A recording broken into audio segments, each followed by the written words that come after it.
had to be constructed that will solve our Tamil Nadu farmers' problem. Thank you very much. Thank you. Shrimati Maya Narolia, 7 minutes. माननीय उपसभापति महोदया, आपका धन्यवाद ज्ञापित करती हूं कि आपने मुझे बोलने का अवसर प्रदान किया। मैं भारत के हृदय स्थल मध्य प्रदेश के नर्मदापुरम नगर से आती हूं, जहां पावन पवित्र मां नर्मदा मैया कलकल बहती है। पुराणों में किंवदंती है, गंगा मैया के स्नान और नर्मदा मैया के दर्शन का महत्व है। माननीय उपसभापति महोदया, भारत के लोगों ने प्रधानमंत्री श्री नरेंद्र मोदी जी के नेतृत्व वाली सरकार में अपना विश्वास व्यक्त किया है और उनके नेतृत्व वाली सरकार को ऐतिहासिक तीसरे कार्यकाल के लिए पुनः चुना गया है। हम प्रधानमंत्री जी का अभिनंदन करते हैं और उनके प्रति बहुत बहुत कृतज्ञता ज्ञापित करते हैं। माननीय महोदया, आज कृषि बजट के ऊपर मुझे बोलने का अवसर प्रदान किया है। मैं सबसे पहले अपने विपक्षी सदस्यों से ये कहना चाहूँगी कि आप लोग बोल रहे थे, हम सुन रहे थे, आप भी ज़रूर सुनिए।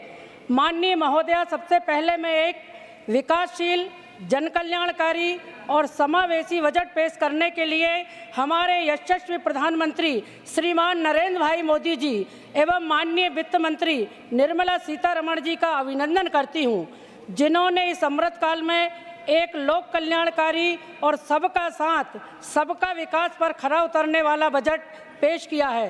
प्रधानमंत्री नरेंद्र मोदी जी के नेतृत्व में हमारी मातृशक्ति का गौरव हमारी वित्त मंत्री निर्मला सीतारमण जी द्वारा 7वीं बार बजट प्रस्तुत करने के लिए उनका अभिनंदन इसलिए करती हूं कि उन्होंने बड़ी जिम्मेदारी, जवाबदारी एवं तथ्यात्मक आंकड़ों के साथ हमारे विपक्षी सदस्यों का भी जवाब दिया।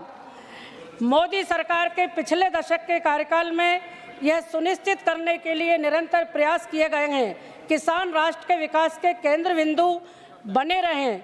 इसके प्रतिबद्धता का प्रमाण सरकार का यह वादा है कि सभी प्रमुख फसलों के लिए एमएसपी बढ़ाकर इनपुट लागत पर 1.5 गुना रिटर्न दिया जाए।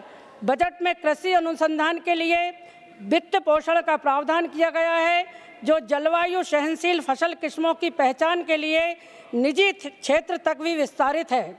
माननीय महोदया जी, इसके अलावा बजट में प्राकृतिक खेती में लगभग 1 करोड़ किसानों के लिए वैज्ञानिक संस्थानों से प्रमाणन कार्यक्रमों के माध्यम से संस्थागत समर्थन पर भी जोर दिया गया है।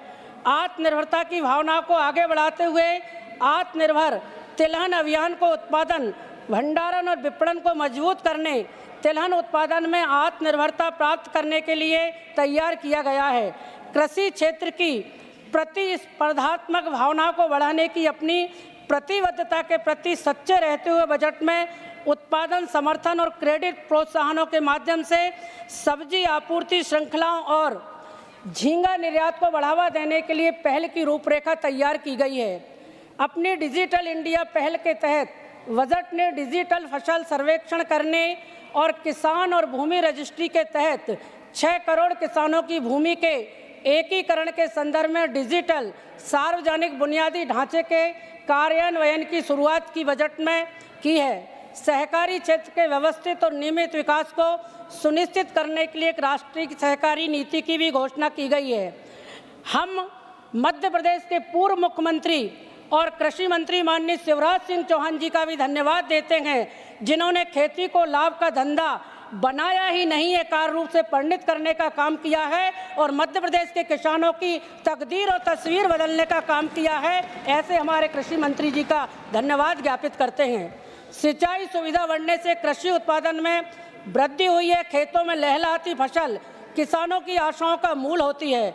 हमारी सरकार किसानों की आय दोगुनी करने, उत्पादकता की लागत कम करने, योग्य भाव दिलाने, कृषि आधारित जोखिमों को कम करने तथा नुकसान की भरपाई करने की दिशा में निरंतर कार्य कर रही है।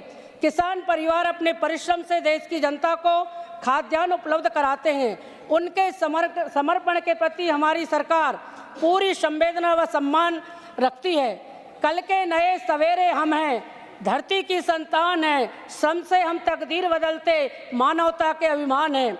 हमारी सरकार किसान हितैषी सरकार है। किसानों की आय बढ़ाने के लिए हमारी सरकार ने प्रधानमंत्री किसान सम्मान निधि, कृषकों को उनकी उपज का बेहतर मूल्य मिले इसके लिए समर्थन मूल्य पर खरीदी, प्रधानमंत्री किसान मानधन योजना, प्रधानमंत्री फसल बीमा योजना, ब्याज सहायता योजना, एग्रीकल्चर फंड, परंपरागत कृषि ऋण, नए 10,000 एफपीओ का गठन एवं संवर्धन, अनेक किसान हितकारी योजनाओं से कृषक लाभान्वित हो रहे हैं।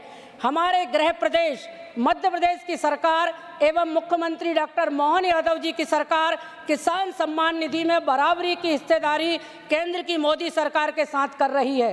किसानों का मान सम्मान बढ़ाने का काम कर रही है। हमारे गृह संसदीय क्षेत्र नर्मदापुरम, नरसिंहपुर, रायसेन में किसान गेहूं, धान, मूंग और गन्ना का उत्पादन बहुतायत मात्रा में करते हैं।